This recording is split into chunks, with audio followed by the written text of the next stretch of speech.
ஊதியம் பெறுவதற்கான தகுதி பணிக்காலத்தை நிறைவு செய்யாமல் பணி ஓய்வு பெறும் அனைத்து அலுவலருக்கும் குறைந்தபட்ச ஓய்வூதியம் வழங்கப்படும் அப்படிங்கிறதும் குறிப்பிடப்பட்டிருக்காங்க.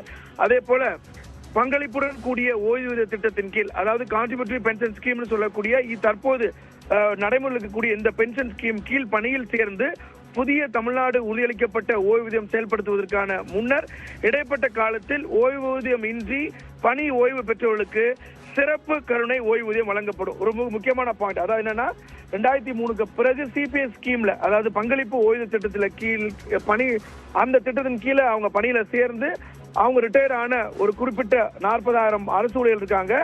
அவர்களுக்கு சிறப்பு கருணை ஓய்வூதியம் வழங்கப்படும், ஸ்பெஷல் பென்ஷன் ஸ்கீம் அப்படின்னு வழங்கப்படும் அப்படிங்கிறதையும் முதலமைச்சர் வெளியிட்டக்கூடிய அந்த டாப் ஸ்கீம்ல குறிப்பிட்டிருக்கிறாங்க.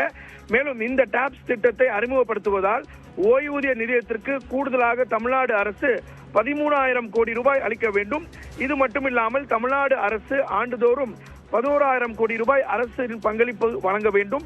இந்த பங்களிப்பு தொகை பணியாளர்களின் ஊதியத்திற்கு ஏற்ப ஒவ்வொரு அவினேஷ், ஓய்வூதியம் தொடர்பான புதிய அறிவிப்பை முதலமைச்சர் வெளியிட்டிருக்கிறார். நீங்க இணைப்பில் இருங்க, தொடர்ந்து பேசலாம். இது குறித்து மேலும் விவரிப்பதற்காக செய்தி அறையிலிருந்து நெறியாளர் காயத்ரி இணைந்திருக்கிறார். காயத்ரி, நீங்கள் தொடரலாம். நன்றி லாவண்யா. அரசு ஊழியர்களுக்கான ஒரு முக்கிய அறிவிப்பாக, ஏற்கனவே எதிர்பார்க்கப்பட்ட ஒரு அறிவிப்பாக தற்போது அரசு ஒரு அறிவிப்பை வெளியிட்டிருக்கிறது. தமிழ்நாடு அஷ்யூர்ட் பென்ஷன் ஸ்கீம் என்று சொல்லப்படக்கூடிய டாப்ஸ் என்று அழைக்கப்படும் உறுதியளிக்கப்பட்ட ஓய்வூதிய திட்டத்தை அரசு அறிமுகப்படுத்தி இருக்கிறது. இந்த அறிவிப்பு என்பது அரசு ஊழியர்களுக்கான ஒரு மகிழ்ச்சியான செய்தியாக இருக்கும் என்று நேற்றைய கூட்டத்தில் அமைச்சர்கள் தெரிவித்திருந்த நிலையில் இதில் பல்வேறு விஷயங்கள், பழைய ஓய்வூதிய திட்டத்தில் இருக்கக்கூடிய பல அம்சங்கள் இதில் இடம்பெற்றிருப்பதையும் நம்மால் பார்க்க முடிகிறது.